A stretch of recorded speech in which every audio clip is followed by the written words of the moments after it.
नुआ मुख्यमंत्री बा परवर्ती मुख्यमंत्री हवा पई जाउछंती मोहन चरण माझी। पुणी थरे आमे आपण माननकु कहि रखुछु मोहन चरण माझी हेबे राज्यर परवर्ती मुख्यमंत्री।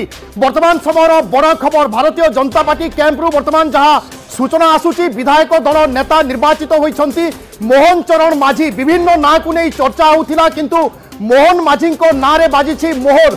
अर्थात 24 वर्ष पर निरंतर शासन रे ब्रेक लागिला एवं राज्य पुणी एक नुआ मुख्यमंत्री देखिबा पई जाउछंती एवं से चेहरा से ना हेउछंती मोहन चरण माझी।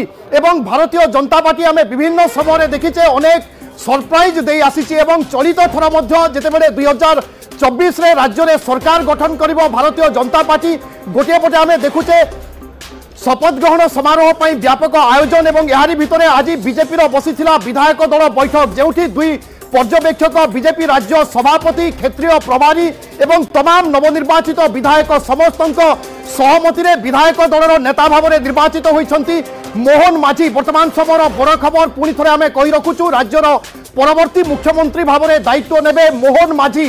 मोहन माझी हेबे